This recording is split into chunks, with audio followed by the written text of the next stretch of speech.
Hello, my friends, and welcome to the podcast where our goal is to remind you that amidst the chaos and craziness of the world today, there is still plenty of good that is worth shouting about.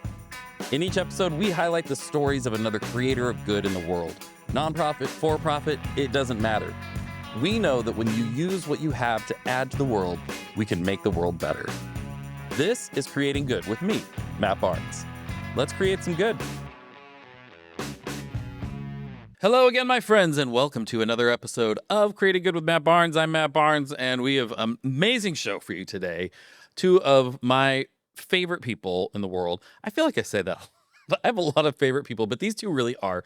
Jenny Dory and Cara Boyd are here. I didn't forget her last name. I really didn't. Cara Boyd are here, and they are incredible, and I'll give you the intro to them in just a second. But Creating Good, this is our opportunity just to hear about the good things that people are doing in the world, and the reminder that there are good things being done by people in the world, and the encouragement that we can do good things in the world. We have what it takes. We have the abilities, the skills, the talents, the resources, the connections, all of it to be able to create good in the world in both small and big ways and simple and complex ways. And that's what this show's all about. That's what the Creating Good movement's all about. Go to creatinggood.co, learn more about it there. You can check out our brand new magazine. So cool. Volume 2 of the Creating Good magazine. It came out so great. Some amazing stories of people creating good in the world. You can check out a digital version there. If you want a physical copy and you are local to the Southern California region, you can swing by Rogue Collective here and pick up some copies. There's also copies in coffee shops around here and whatnot.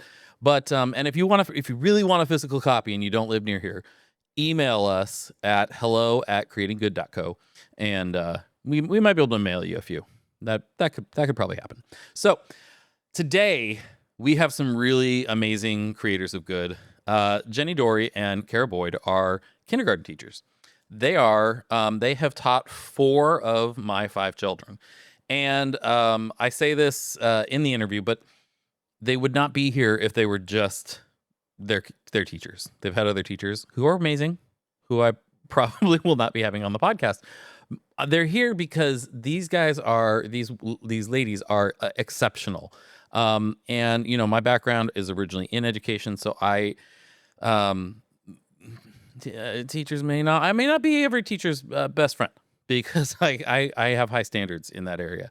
And these guys both exceed those standards so much. Like, they're just amazing teachers. But more than that, that's not why they're here. They're here because they have started a organization called We Can Help Parenting. They are experts at parenting. It doesn't mean they have it all figured out, but man, they know so much. They've dealt with so many kids over the years. They've had their own kids, and they've been helpful for Stacy and I with our kids. And they're just truly incredible, and they really want to utilize the experiences and knowledge that they have to help people through one of the hardest things in life, which is raising children. All right, I am here with Jenny Dory and Cara Boyd. Welcome. Thank you. Thanks for having us. Thanks for coming. I love it when I get to have people actually come in person. So many of my guests are over Zoom and that kind of thing, and to actually be in the studio is nice. So as kindergarten teachers, summertime, right?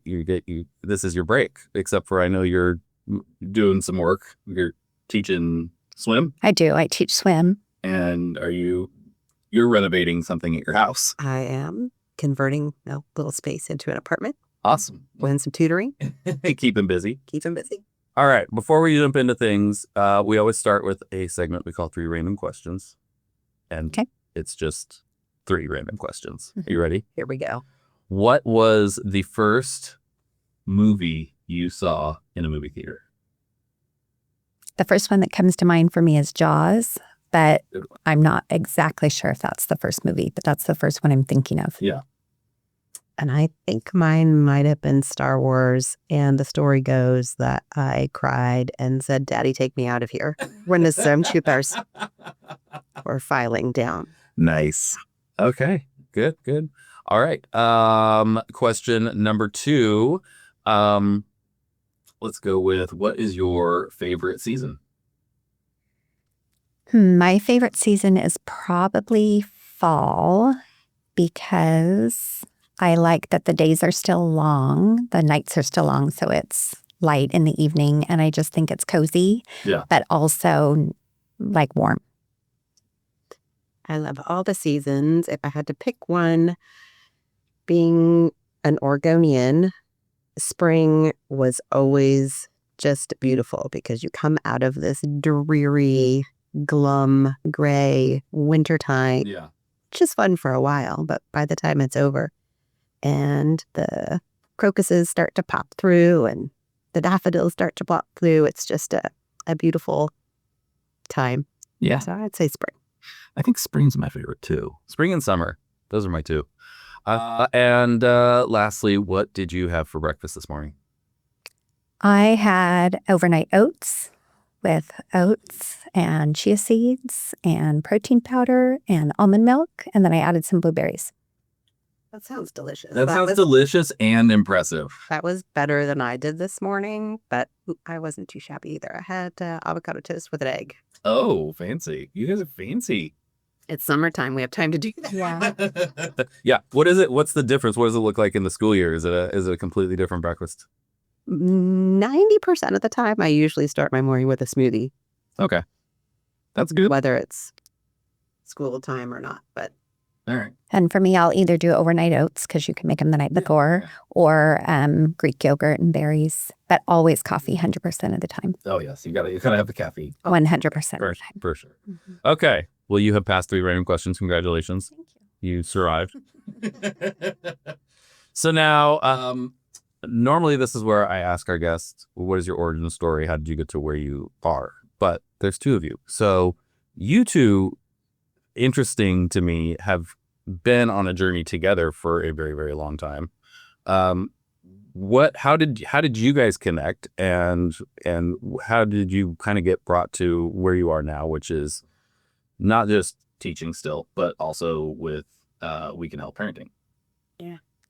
Well, we have known each other for the better part of 30 years. I started teaching in the Newport Mesa School District 30 years ago. This will be my 31st year coming up.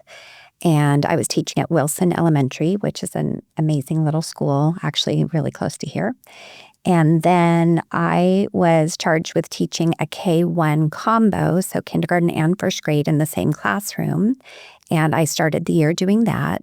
But then we kept having students enter kindergarten and first grade. And so we needed to hire another teacher. Right. And that's where Cara came in. She picked me. Oh, really? Yeah, Nice. she got to help hire me as a new teacher. Oh, that's awesome. I know. Well, I'm like the luckiest person ever. Well, we were super fortunate because it was like a month into the school year, and some principals would have said, okay, now there's going to be a kindergarten class and a first grade class. But I had been with those kids for 6 weeks before Cara came in.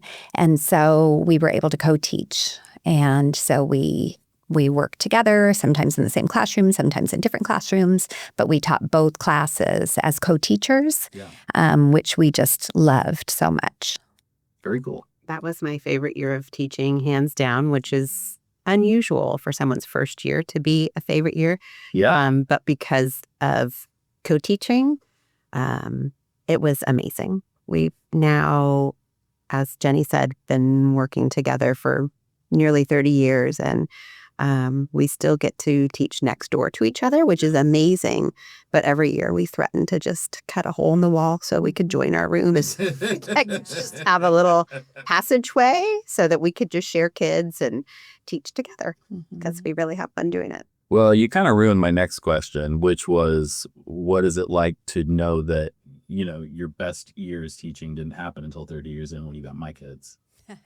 But Great things continue to happen. I mean, you might think that after 30 years, you're like, I've seen it all. Well, I can tell you I haven't seen all the good, and I haven't seen all the crazy stuff that happens. yeah. Every year there's something great, and there's always something a little surprising. Well, I mean, I only taught for 3 years. I mean, I did some college teaching after that, but like regularly for 3 years. And I could have written a book based on the crazy stories and things kids tried and parents and all that stuff just from 3 years, I can't imagine the wealth of stories and and funny situations and craziness that you guys have. Yes, there's a lot.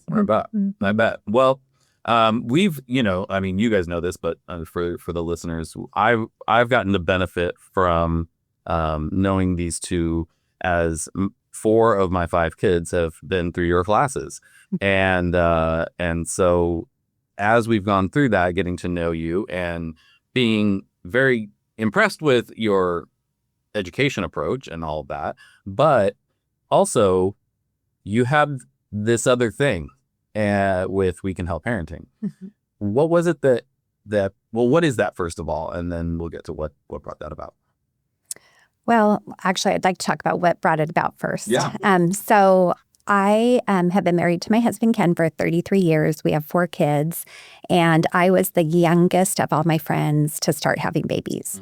And so when my kids were little, I was kind of like leading this charge, and I didn't really know who to talk to, who to get help from. I was fortunate being in education and being in swim coaching that I knew a lot of people. And so a woman named Sue is still someone I really look up to. She had 5 kids, and a man named Scott. So I could go to them with parenting questions, especially as my kids became, middle-aged teenagers, that kind of thing. But then when Cara started having babies, or when my other friends started having babies, I had been there and done a lot of what they were doing. Not to say that I had all the answers, but it sure is nice to be able to talk to somebody who has been in hard situations or gone through difficult things that you are currently going through. Of course. And so we really have spent our lives now together, bouncing ideas back and forth. Okay, well, what about this? Okay, well, my child is doing this. Okay, well, that's okay because my child did that too. Here's how I handled it. Oh, that didn't work for you? Well, what about this? I did that with my other child.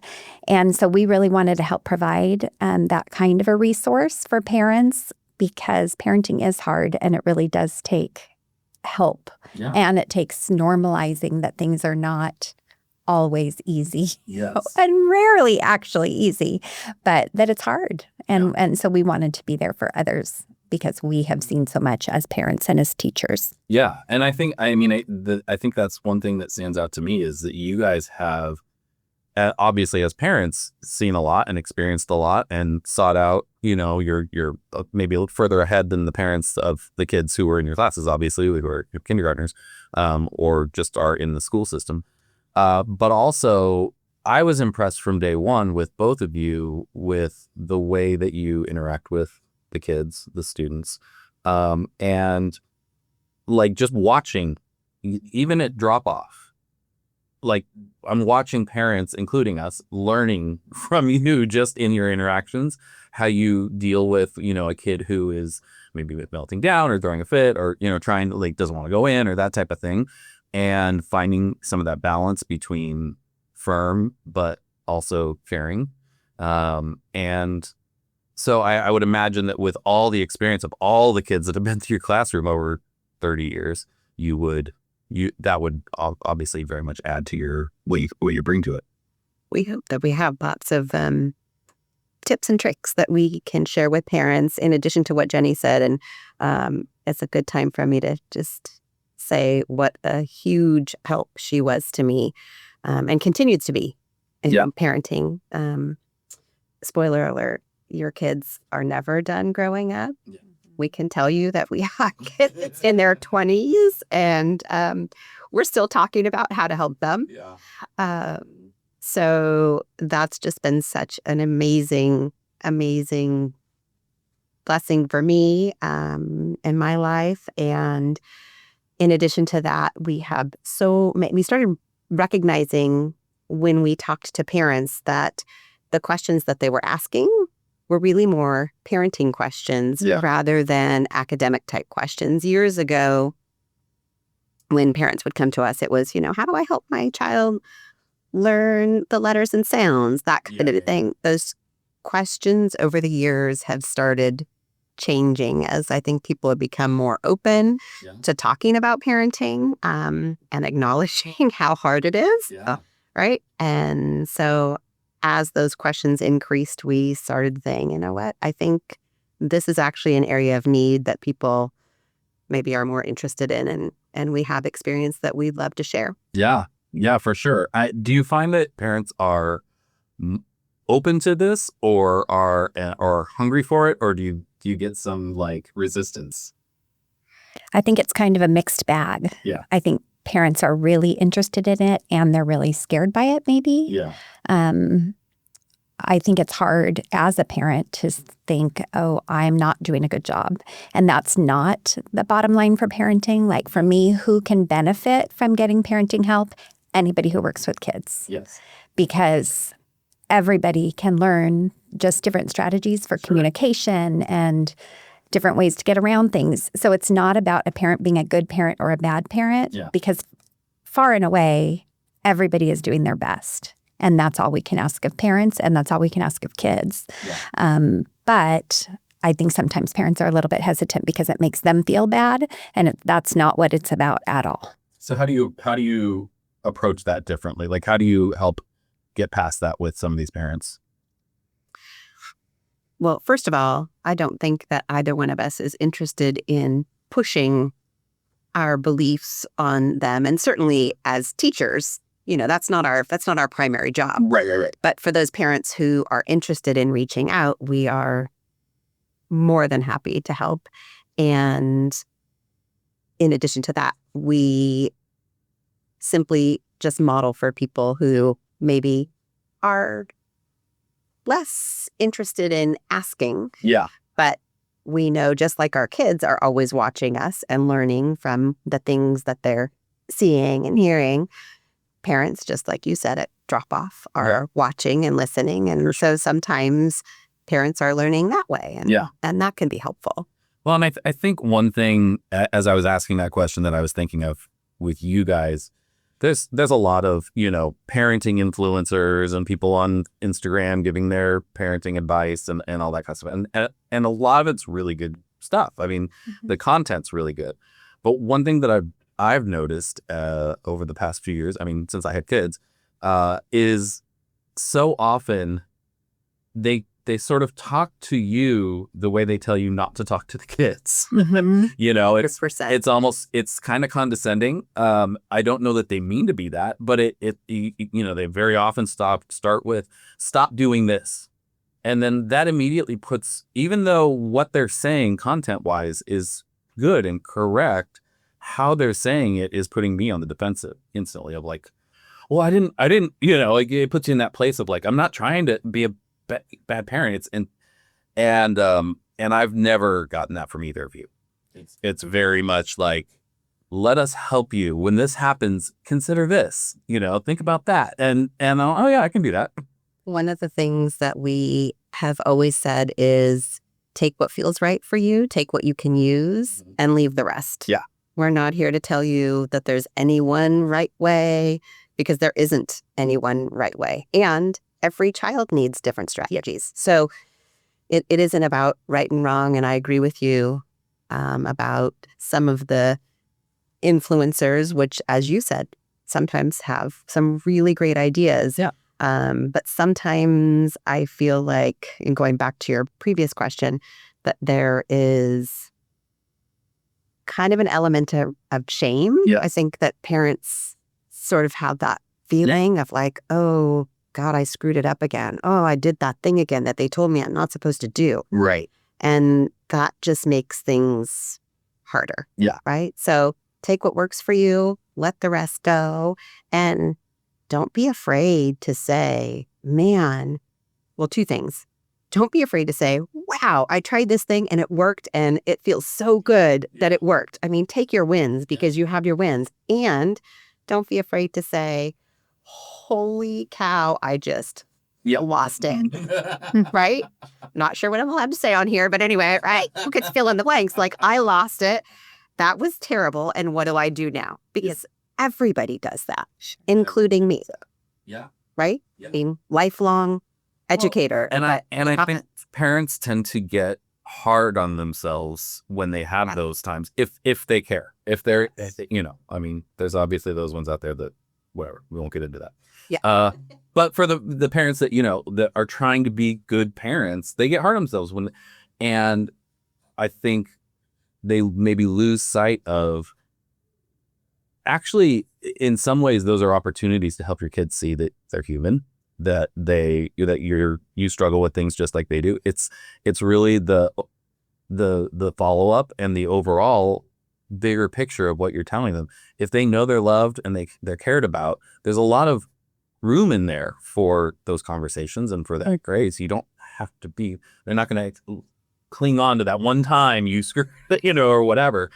And I think giving parents that permission is huge. I think you hit the nail on the head when you talk about that being an opportunity for your kids to learn.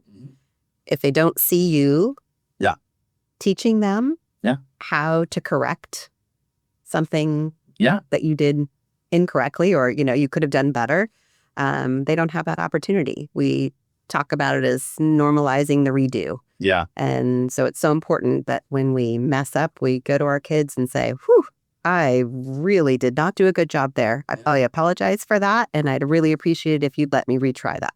Let me redo that. And it's amazing what will happen if you do that for your kids. A, they see you as human and they do accept your apology 90% of the time. And it's great to see them starting to do that as they get older. Yeah. Well, you're modeling for them that's a normal part of life, and that's a healthy thing. And that's, we can have these conversations as well. I feel like for, generationally, my parents did the best they could, but their parents were less engaged. And so they tried to take it a little bit further, but there wasn't a lot of resources. They didn't have it modeled for them well.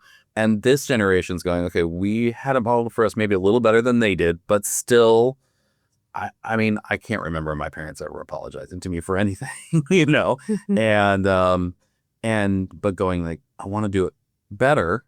And so needing those tools of how do I show my kids what this, because it should get better every generation, I hope, right? Like I hope so. Mm-hmm. Well, and I think to add on, the other thing that we bring is the behaviors that we're trying to teach, or the methods, strategies that we're trying to teach parents, are things that are not only good for kids. They're good for ourselves. They're good with our partners. They're good in, everyday communication. We've recently started a blog, and part of the blog tells what the strategy is, and then it tells how to use it with, your young kids, your middle-aged kids, your teenage kids. What I do with it with myself and with my spouse. And sometimes it comes out like it's funny, but it's true. It really is just good communication. Well, I can't tell you how many times I've learned things at home from parenting with my kids that then applied to the way I work with my team here, or as that I lead in business or whatever it might be. The principles are the same. Right. The audience is different. And obviously some of the nuances have to be tweaked a bit, but just being a good human being and being willing to learn and grow and accept failures as opportunities to do that, to learn and grow, and to treat other people with kindness and respect and all those things. Those are kind of universal things that we, I think we silo things so much in our heads of, oh, this is how I run a team. This is how I, am a parent. And it really is kind of all the same, right? In a lot of ways, I think. Yeah. Mm-hmm. Yeah. What a parent comes to you and they're just like overwhelmed and freaking, like, where do you start with that? Like, what is it, just kind of getting to know their specific situation, or is there a kind of a general in or starting point? I think that, yes, definitely getting to know them. But one of the things that I want to know about a parent, or a question that I ask in working with a parent, is if there was one thing that was better at your house that would make everything seem easier, what's that one thing that we can focus on? Because as a parent, probably better than anyone in this room, maybe better than anyone listening due to the number of children you have and the ages that they all are. how chaotic it can feel. Yeah. And sometimes it's really hard to identify what is causing things to feel sort of out of control. Yeah. Right? So I think that question helps to try to pinpoint one thing and try to work on one thing at a time. That also helps to not make it feel as overwhelming 100%. if you have one thing. Absolutely. And when you can focus on one thing and then you can get that going a little better, maybe it's bedtime. Yeah. Who knows what it is. But boy, can you imagine how great it is when bedtime goes well? Yeah. It changes the whole dynamic. And then you can work on the next thing. And giving people, like I said, giving people permission to do that one thing. Because I know for me, whether it's parenting or it's at work or it's whatever, I got 10 different ideas or I got 10 different things. And if I try to do all of them, I might make, incremental progress on all of them and then get to the end of the year and be like, I finished nothing. Right. That sense of completion, that sense of accomplishment on something, if I could pick one thing and actually get it done, then that's going to motivate me and push me to get to the others. And the same with parenting. It can be so overwhelming and feeling like we can't do bedtimes and I can't do this and they can't get them out the door in the morning and I can't, they fight constantly, whatever it might be. They don't eat the right foods. If you can pick one and feel like, oh, I had a win, that's going to give you, for me, it would give me the fuel to kind of think, okay, what's next? Well, and you'll have a domino effect. Yeah. Because once you've started putting something in place to help whatever the one thing is, that same thing is going to help other things get into place. Right. So many of the strategies that we talk about apply to so many different scenarios that once you master it in the bedtime routine, you can use the same strategy to apply to other situations. So. However, you use the word completion, and I will say I don't think that you're actually going to quote unquote complete anything. No, you're totally Because as Cara said, keeps on going. It does. It was funny. I was actually recording another episode yesterday with somebody, and we were talking about how with parenting, in fact, you're looking for a routine. You're looking for something to go, okay, we figured out bedtime routine. We figured out this. And if and when you figure it out, I mean, it might last 2 weeks before something changes, and then you've got to figure it out again.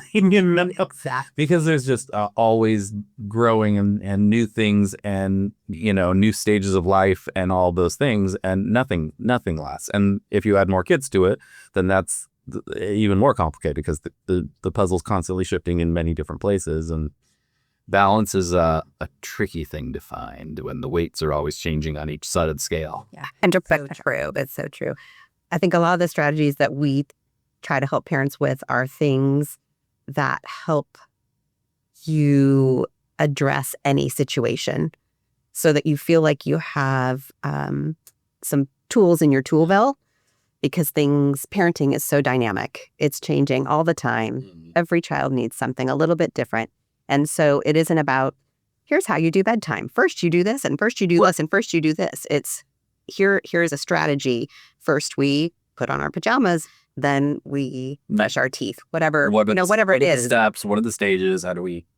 But that strategy, that first then strategy, can be applied to everything else that you're doing with your kids. Mm-hmm. So it's about strategy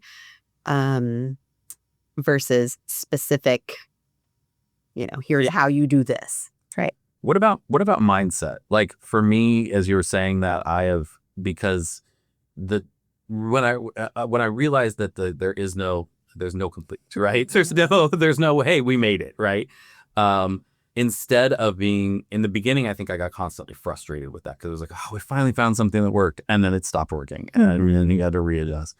I started thinking of it as a game, and that the journey and is the fun part. It's like a puzzle that I'm constantly trying to figure out, and but when I try to explain that to people, they think I'm nuts. Like I enjoy sitting with like Wells, for instance, our middle son. You guys know he can have very particular and strong reactions to things. I really love sitting there with him and helping him try to work through that and helping him try and navigate a way out of that. Because for me, it's a challenge and it's a fun one to kind of help him get through that. But I didn't used to. I used to look at it as, oh, again, I got to do this again, and making that shift in my mindset really changed things for me. And calling it a game may sound terrible, or I don't know. No, I know what you're saying. And I think when our kids are dysregulated, it is our job to stay regulated. Yes. And so if we are getting frustrated, it's not going to help anybody. Right. So the more that you can build in your own deep breaths, your own calm, your own way to look at it, even if you're looking at it like it's a game. Okay, let me see how long it takes to break him out of this funk today. That's okay, because it keeps you grounded and regulated, which will in turn help him be more regulated. Absolutely. I think it also speaks to mindset when you think about using that time and that experience to develop the connection in the relationship. Yeah. Big part of what we talk about is building connection in your family. That is so foundational. So I don't think you'll ever be sorry for any minute you sit down and spend with your kid, whether it is something that seemed frustrating before, Yes. and now you've been able to shift your mind and say, "Oh, actually, this is a great opportunity for us to connect." Yeah. Yeah, absolutely. I want to shift a little bit. So, obviously with Creating Good, what we're doing is really trying to help people and highlight people who are just using the gifts, talents, resources they have to create good in the world. And you guys are, to me, perfect examples of that. You were teachers doing your job, your parents, and you saw this opportunity to put that to use in a different way. What was that conversation like? Was it both of you at the same time? How did you make that shift of going like, we should do something with this? We have this knowledge and this experience. How do we should do something with it? We touched on this a little bit. We can go a little deeper, but several years ago, as we said, we started hearing parents sort of shift in the questions that they were asking. And the questions they were asking were much more about parenting. I'm having a hard time getting my kid out the door. I can't get my kid to eat lunch at school. On and on and on. Yeah. And so we started talking about that and recognizing that because we've been teachers for so long, especially of young kids that age, we do so many things that are second nature to us that help our lives in the classroom to work very smoothly because we are managing 20 of your little people that you have at home that are really hard for you at home, right? And so we've had to learn tips and tricks to help things go smoothly. And sometimes when you've been doing that for so long, it's easy to forget that you have those things in your tool bag. Yeah. So we started saying, talking to other parents and saying, "Oh, have you tried this?" And hearing parents come back and say, "Oh my gosh, I did that one thing and it completely shifted our household." Or "I did that one thing and I cannot believe it worked. First try, it worked." So hearing some of that feedback was what made us say, "You know what, I think maybe we could do this." So Jenny had the idea to go formalize it, and we became certified parent coaches. And that sort of got the ball rolling. Nice. Well, and I think also we have found ourselves to always be lifelong learners.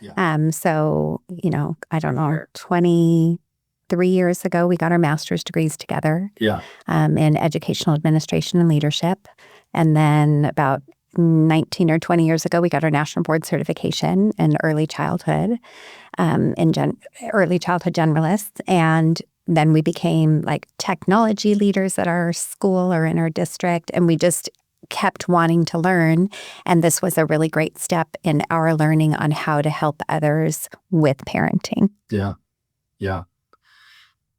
I think I don't know if I can articulate this, but I've said this to Jenny a million times. Anything that she brings to me, I'm like, yep, let's do it, because it's going to be good. Truly, it's going to be good. It's going to make me a better person. I'm so lucky in that way. And I think that together we kind of have this synergistic energy of sort of like, okay, yeah, we could do that. And if we do this, we can do that. And I hope that we can bring that. I think that we can bring that to parents of Yep. we can work together. And Well, and I think you both, when I first met you, well, my oldest two, McCoy and Violet, had Jenny as teacher, and I kind of met you in passing and at drop-offs and that type of thing until Poppy became in your class the next year. And I think there was this assumption, because I knew you, Jenny, you'd mentioned that you guys work together and, that type of thing. And there's this sort of assumption of like, oh, then it's going to be the exact same. And what I realized as I got to know both of you was you guys are this kind of pair, but like you balance each other out in a lot of ways. You're not the same. And I think that's so cool because, well, from a lot of different perspectives, but for this, because different parents are going to identify with different approaches, and different voices, and there's a balance there.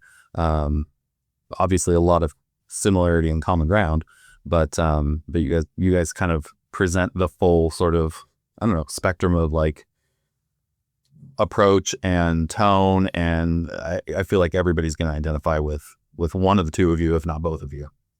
We hope so. I mean, as we said before, like with my 4 kids, Cara has 2 kids, and our 30 years of teaching and coaching, we've really worked with hundreds and hundreds, thousands of children and families. So we've been able to learn and grow and try different things and fail at some things and get better at other things. And so we have a lot of experience, which is what we bring to the table.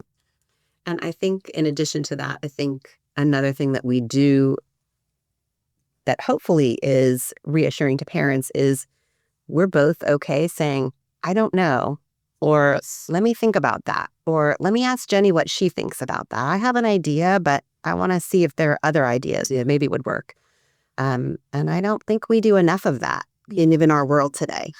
So last year I don't remember what it was that was going on, but I was talking to Stacy, and I said, I just keep getting in these situations, and then somebody asks me for something, and then I say yes, or I say no, whatever my answer is, and then later I'm like, oh, I wish I had not. And she's like, you can always say, let me think about that.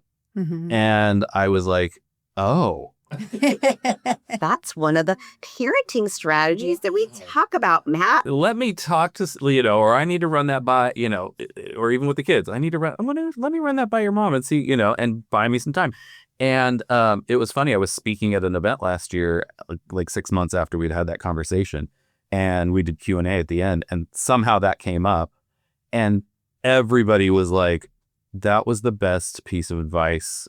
And I'm like, well, that's not me. That was Stacy. But it's amazing how much we need that permission to say, like, you know what? Let me talk to somebody else, or let me take a moment to think about that, or let me get back to you tomorrow, or that kind of thing, instead of feeling like I've got to have the answer. I've got to have it right now, and it's got to be the right answer, which doesn't make any sense. No, we talk about responding instead of reacting. Yeah. So you want to take the beat if you need the beat, so that you can respond and not just have a gut reaction, because lots of times those are not the best reactions. Yeah. Well, you could feel pressured into something or whatever it might be. And then later you're like, oh, yeah, oops. Should have spent some more time thinking about that one. Mm-hmm. Yeah. Exactly. Yeah. Yeah. It's one of those, like we were saying, those life lessons that apply to all situations. Exactly. It's really reminding ourselves of some of those seemingly simple things that are easy to forget. And then how do we apply those to parenting or to whatever situation that we might be in? Let me ask you this. Is there anything else that you would want to share with the listeners before we wrap up about parenting or about just anything? I mean, one last nugget, wisdom, genius. Well, at one of the last speaking engagements we did, somebody asked me after it was all over, if you had one thing that you could tell yourself when you were a young mom, what would it be? And I said, it seems like a big thing in the moment, whatever you're going through. And then you come to find out it's not really a big thing. And then 3 minutes later, Cara walked up to the table and I said, oh, this nice lady just asked me what I was thinking about if I could give myself advice, and Cara said, they're all little things. Don't stress about it. So I think that's kind of funny that we both came up with the same thing, but lots of things that seem really big in the moment when you're parenting, breathe through it, and it's going to be okay. Yeah. Perspective. Yeah. And I would say don't be afraid to ask for help. Yeah. Because you can't do it by yourself. You just can't. You'll drive yourself bonkers. So find the support that you need, whatever that looks like. Yeah. And give yourself grace. Yeah. Because you're not going to be perfect. You're going to make mistakes. You're going to make big ones probably. Yeah. And that's okay. Awesome. Apologize, redo, and move on. You're doing your best. Last question that I always ask everybody, what is the thing in your job that brings you the most joy? The kids. The children's laughter. Oh, and the spark when they start reading. Oh, definitely. Yeah, that light bulb that's what keeps us in kindergarten. Yeah. Happens right after Christmas time frequently. There's sort of like a little bit of magic that happens over the winter break, and they come back sort of ready. And the light bulbs start going. And the connections. I think that another reason we really stay in kindergarten is because we get to watch kids for their whole life. Yeah. Like we get to see 25-year-olds, 30-year-olds that come back and visit us or email us or get in touch with us. And so we're not just working with kindergartners, we're working with kids like forever, but we've known them forever too. And can I get a commitment from you right now that you'll still be teaching in 3 or 4 years and Ren, so that Ren can be in one of your classes? That's 100%. You're 4 years, unless sort of like lottery that I love my job, but we'll be there. Awesome. Well, thank you guys so much for doing this. Where can people find out more information about We Can Help Parenting? We have just launched a website. It's wecanhelpparenting.com. And on there, you will see what services we provide. We are going to be uploading a parenting guidebook with video modules and PDFs to go with it. And that's where you'll be able to find our blog, too, where we talk about strategies that are good with your children, good with your partner, and good with yourself. Nice. And then Instagram as well. And you can find us on Instagram, at We Can Help Parenting. Awesome. And I probably will say this in the intro when I record that, but for those listening, like, these two are not here because they're my kids' kindergarten teachers. Like, if they had been other kindergarten teachers, if my kids had had other kindergarten teachers, they probably wouldn't be here. These two, I just have been impressed with them since day one. You guys are amazing at your jobs. You're amazing with my kids, with all the kids. And Stacy and I just feel so fortunate to have met you and to have our kids to have had the experience to be in your classes. And so thank you for what you do and who you are, and obviously for being here today as well. Thank you. Thank you. We were glad to be here. Creating Good with Matt Barnes is recorded at Rogue Collective in beautiful Newport Beach, California. It's hosted and executive produced by me, Matt Barnes. Post-production is by our amazing friends over at Fame, the B2B podcast agency. Writing is by Matt Barnes and Taylor Bolanos from Rogue Creatives. Creative direction and design is overseen by Corey Hill of Rogue Creatives. Theme music is composed and performed by Jared Atherton of Chapters. Huge thanks to our amazing guests for joining us this episode, and thank you to all of you incredible listeners for tuning in. If you enjoyed the show, and I would imagine you did if you're still listening, so don't forget to help us spread some good by giving us a good review. Preferably like 5 stars, lots of really nice words. It's very helpful. Also, tell your friends and subscribe so we can come straight into your potholes each and every time we have a new episode. Take the Creating Good pledge on our website at creatinggood.co. We'll catch you next time.